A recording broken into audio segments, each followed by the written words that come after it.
Good evening and welcome to tonight's show here on DJNTV. Tonight, we're going to get an update on what's going on with the SBA and all the different things that are going on for the individual people, the sole proprietors out there. And we're joined by Jerry Bazata. Good evening, Jerry. Hey, John, how are you? I'm doing well, doing well. Jerry, we got a lot of kind of updates to be bringing folks because this is one of the most evolving government situations I've ever been witnessing. I'm sure it's happened before, but it's like it seems like from day to day to week, it just changes. Yeah, there's constant changes, and as you read the updates that come through, they're thinking through the whole process, and I think it's just as the SBA and the government looks at just how vast this funding program has become, how do we streamline it? How do we make it more simpler? You know, how do we kind of get the money into people's hands? So I think the first thing we've got to focus in on is it has been extended to May 31st. Okay. That means that you have up until May 31st to get the application to your bank and the bank to get it to the SBA. Now, it does not mean that you have to be approved by May 31st. Under the current extension of the program, the SBA will have an additional 30 days to fund any of those applications. So the key thing is if you're going for round one or round two, you have the bank that you're dealing with, whether it's Lendio, whether it's a fintech, whether it's a credit union, whatever, they have up until May 31st to actually get it to the SBA. So that's key number one. And as you said, that can be round one or round the first draw or second draw. And the reason why a lot of DJs weren't we didn't qualify in that first round is because our Schedule C bottom line number, for those of you who it's line, I think 31. But our net income was way too low or a negative number. So we didn't qualify back then. But now for that first round draw, they've changed things. Yeah, they have changed it. And again, you do qualify for the first round draw. So, you know, when we look at a lot of the sole proprietorships out there that were Schedule Cs, you now can go off of gross income. And in fact, a lot of the banks and institutions, when this change came out and we were going off of gross income, a lot of the banks were going back to clients and saying, do you want to amend your application? So again, if you didn't catch up with that change and you've got an application in process and you're a Schedule C and you went off of net income, you can go back and have them amended. Even if they've sent the application to the SBA, they can withdraw the application from the SBA and then they can resubmit it again under the new program. But once it's funded though, and it's been forgiven, so for some businesses, they did this immediately back, you know, they had just a small number or amount. Once it's been forgiven, that's pretty much, it's all done with that one. And now they're looking at the second draw. Right. Yeah. Right. So we're really talking about those that are the first time people or those that are going second time. So maybe someone had a small net income, you know, or a reasonable net income number back then in the first round a year ago this month. Now, it's hard to believe 1 year. I mean, we've been in the midst of this for 1 year. We thought we'd be one and done and we'd be finished and we'd be back to normal. Yeah, by June. Yeah, that was wishful thinking. So we're now at this point where, yes, you can look at it. So those that are going to the second draw, if you're Schedule C, make sure you're evaluating, is it off of gross income or is it off of net income? And the other question that's come up repeatedly is if I have payroll, can I still, and I'm a Schedule C, can I still go off of gross income? Yes, you can. You just have to subtract those people that you gave payroll to. That gets calculated into the calculation of what you're eligible for. So it's a very simple form. It's not difficult at all, and it walks you through the calculation process. So that's what we want to be clear on. Jerry, you mentioned the amending of the loan for the first draw. Now, is that amending, say if somebody just did the second draw, but they haven't had it all forgiven and such yet, if they did the second draw immediately when it was available, and it's a lower number than what it could have been with the change that came out after the second draw started, can they amend second draw applications? Or as long as they haven't taken the funding. So as long as SBA hasn't approved it and the bank or whatever institution has not funded the loan, they can go back and amend it. But John, this is also going to work us into the next phase of it. And that is that you are allowed to go for round, if you are in round 2, this recent round, let's just call it this recent round of funding so we don't confuse people. If you went and you got an initial draw your first time because you applied for the PPP loan under the gross income rule, you are allowed to file a second time under round 2 and get a second round of funding. However, you cannot do that until you exhaust your 8-week period. So if you got money, say the middle of March, by the middle of May, you can submit a second round funding application under the same premise. All right. Mm-hmm. You will have to show the 25% in revenue reduction, which you can use off your Schedule C for either 19 or 20. And if you're going for a second round, you can still revert back to 2019. So maybe I need to walk through that again. Yeah, please. Yep. So you didn't get any funding of PPP loans back in April of 2020. 2020 rolls around, you're still looking at your Schedule Cs back in early January, February. I can't apply because I got either negative net income or little income or nothing at all. Now they come and they amend the rules around March 1st that says, hey, you can now go off of gross income. You're excited, you go in, you apply for your first round of payroll protection funding, and you get approved for $10,000. Your disbursement date is, say, March 15th. Let me correct that. Your disbursement date is March 15th. From your disbursement date, you have to wait 8 weeks. That 8 weeks will most likely bring you to the middle of May.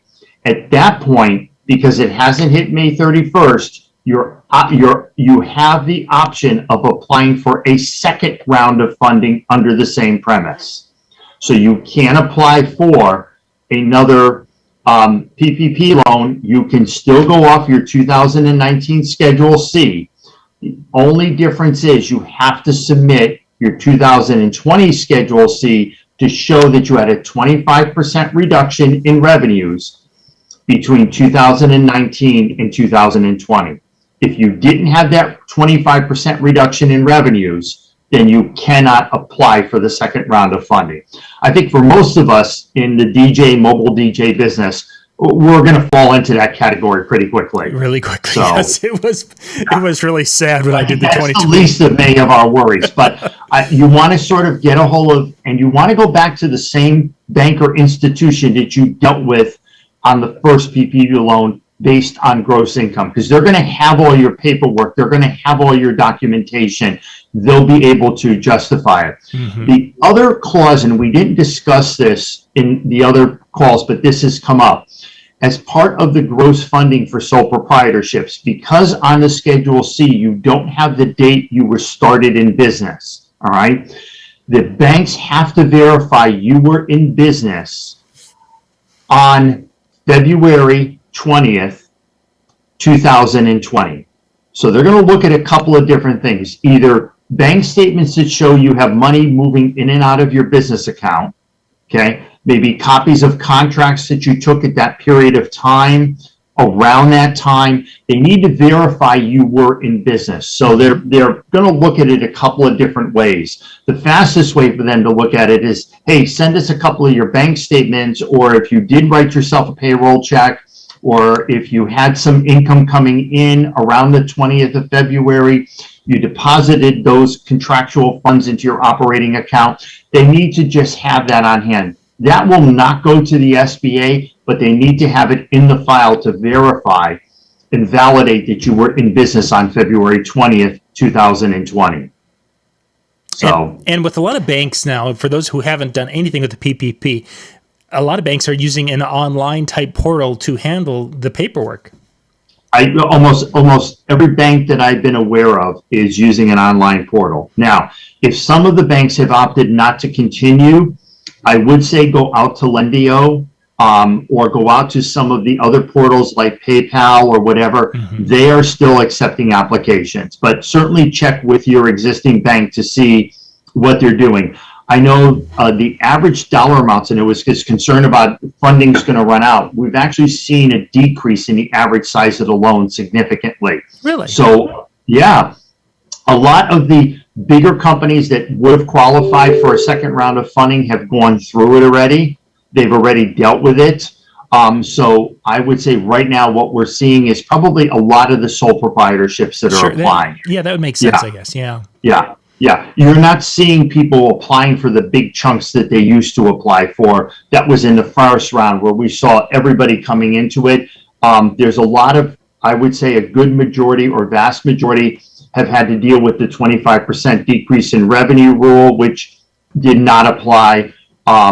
And I think just other businesses have become somewhat stabilized. So, but for the DJ community, since we're still seeing postponements, I mean, I had another one June 12th that just got postponed. So I think there's still this concern about large gatherings, and we're hearing it in the news. So I would encourage all the DJs out there that if you haven't got both round one and or round two, I would highly consider doing it, especially if you're Schedule C right now. Yeah.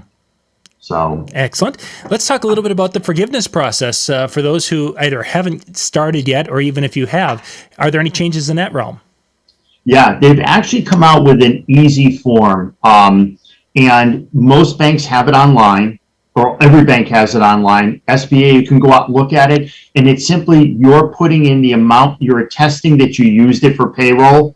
So it's going to ask you some very generic questions. It's going to ask you how much did you get, how much did you use towards payroll, if you used it for any expenses. You do not have to submit documentation with that. You simply are attesting, and this is for any PPP loans that are under $150,000. So, but it doesn't preclude you from getting the documentation. So what most sole proprietorships are doing is they're writing themselves a payroll check over the 8-week period or over a 4-week period. If they got $10,000 or $12,000 divided by 4, they're writing themselves a check from their operating account to their personal account for $3,000. They have their 2 bank statements. You want to have that backup documentation that you used it for payroll, but you don't necessarily have to submit it with the payroll application, with the forgiveness application to the banks. You're simply just taking that form, you're attesting to it, and it's going to the SBA. Now, if the SBA gets the forgiveness application, hopefully they're rubber stamping a lot of these, which I understand they're looking at it, making sure it's complete, make sure you tested it to it. They do reserve the right to come back and ask you for the backup information. It's not necessarily the bank, but it is the SBA. So be prepared to supply that. But just don't go, I got $12,000, I put it in my business account and I'm just going to let it sit there. They're going to say, how did you use it for payroll? Well, you want to move it from your business account to your personal account. That's payroll. And so, having that paper trail could be vital in this process. Yeah. So, but that's really the most recent changes, John. There are 2 other things that don't directly reflect us, but I know most DJs are going to be hearing about this. There is the shuttered venue grants. And again, I've had some questions because some DJs work at nightclubs and have asked, I want to help them out. Is that possible? No, the shuttered venue is for theaters, any place that has fixed seating. And part of that grant program is you would have had to either refund subscriptions or ticket sales. That's what the shuttered venue grant is. There's also $26.8 billion that's on the Restaurant Revitalization Act. And that's really to help restaurants that had significant revenue drop between 2019 and 2020. That grant program has not come out yet, but both of those are driven by if you've gotten PPP money, you'll be subtracted from what those grants are available. But, there has been a number of questions regarding the shuttered venue. Unless your chairs are nailed to the floor, no, that venue that you work at, that nightclub or whatever, is most likely not going to qualify for the shuttered venue grants. So, but certainly if you want to be a hero to, whatever restaurant you do karaoke at or you do trivia nights, most of them are hearing from the restaurant associations that that's available. So, we try to get them that information for their business. That's important stuff. Yeah, that is. So, Well, But excellent. other than that, from the banking perspective, John, there's an active lending market out there. Rates are still great. They're still low. There's a lot of money available as traditional SBA loans. The banks are willing to lend out there. So, as people look at what's available in vehicles, if you're looking at financing equipment, a lot of the dealers like IDJ Now or Netflix or, Ben Stowe, all of those different places that have, and I said Netflix is really, sorry, Ben, I didn't mean to give you the wrong company name there. The 0% financing, take advantage of some of those right now. Mm-hmm. They're very, very generous out there. Now's the time to kind of invest in a little bit of gear where you've got some of the PPP money coming in to help supplement your payroll and those financing options out there. I know SBA and a lot of the local economic development groups throughout the country are really willing to step up to small businesses and give them a hand. Sure. So, yeah. I think that the idea of being able to take that and invest it in the business and purchase the gear, as you were saying, I think is going to be something a lot of DJs are going to need to look at, because we will have a tax bill at some point in time coming in the future. Yep. Oh, I think we all will have a tax bill coming at some point in the future. Yeah. And again, we continue to see the pent up demand. People are going to want to get together. They're going to want to celebrate. I'm seeing, and I don't know what other DJs are seeing out there, but I'm getting phone calls about, well, we had a simple ceremony out on the water, or we had a simple ceremony, and now we want to have that party. Yeah. And we want to be under a tent at somebody's house, or we're looking at various venues. So I think that backlog is going to come rushing in pretty quickly. I think so. Yeah. Whether that's going to be late this year or even into next year, but I think eventually when that door is open, it's going to be crazy. Yep. Yeah, and I'm going to put a plug out there too. We've all been in a tough time, John, and from a financial perspective, from somebody that's here, you've got the Marquee Show coming up. Yes. Take some of this and invest yourself in some in these programs. The Marquee Show that's coming up in June out in Chicago. If your season hasn't ramped up, get out there with Keith and those speakers, because a lot of what you're going to hear is going to get you geared up to where you need to be. Mm-hmm. So we've all been worried about paying the bills and getting the money in. Now, from a financial perspective, where is the next step? What can we invest in? Where can we grow? And I'm seeing that with manufacturing. We're getting a lot more calls about companies wanting to buy equipment, get supply chains moving again. Think about that for yourself. The DJ Expo that's coming up in August, if that's a better time for you to go to. I know, ARM DJs in Northwest, whatever the different groups are that are out there, it's really worth your time to take a little bit of this extra found money and invest it in your career and yourself. So, for sure. Again, my two big choices are the Marquee Show with Keith. I think he's doing a fantastic job of putting wonderful speakers together, or of course the DJ Expo, which has been a mainstay for many years. So take some of that money and invest in your business. Yeah, very good advice. I think for a lot of people, if nothing else, if you're not back to business yet, or you haven't gotten back to business as normal, for lack of a better way to describe it, just being around others to help get your head back in the game is, I think, a tremendous value. Yeah. And again, even too, from the, where are you spending money? What are you doing in advertising? What should I be doing? Because now dollars are tight than ever. Before we would, throw caution to the wind because we were on a high of earning revenue and opportunities were knocking at our door. So being able to do that, I think, is going to be a real plus. And if you need to go for a loan, saying that, hey, I went to education, I learned about what I'm going to do, I'm going to write this in my business plan. It's going to be important because we want to know, from the banker's perspective, as a commercial lender, are you here for the long term? Mm-hmm. And that's really the questions we're asking is not what happened in the past. We're asking how you're going to go forward. Tell us what you did. Yes, we want to know how COVID impacted your business. We're getting to know it pretty intimately right now, but I think going forward, what are you doing for yourself? How are you planning yourself out? What's your marketing tools? How are you reinvesting? How are you building your client base? Because it's ultimately going to come down to revenues. Very true. And for many people, it might be almost like completely starting over, after 20 years in the industry, because there's people who are going to a Marquee Show or DJ Expo. I know venues are for sale. New venue owners are going to come on. People are going to is through this renaissance. Whether you're a small business owner, or you're Nike Corporation, or you're Bose, or you're EV, it's all of how do we re-ramp up sales? How do we get people enthusiastic about our products And I think you're going to see a lot of that regearing, getting people back together to focus in on the industry. So there's a lot of potential for the DJ industry out there, from event planning, from events to corporate functions to just how well stuff has grown with trivia. And you know, all of the online things to have a family night and play music trivia or whatever. Yeah. So, and there's a number of DJs that have transitioned away from weddings and are just strictly doing that trivia and karaoke remotely and doing very well at it too. They've had some good experience with that. So excellent, Jerry. I want to wrap things up here. So thank you very much for your time and such. If people want to reach out and had any questions, what's the best way for them to get in touch? I would certainly through my website, jerry@maindiscjockey.com, or just drop me a quick note on Facebook, or even better yet, I'd love to see you all on LinkedIn. There's a lot of resources on LinkedIn, so certainly reach out.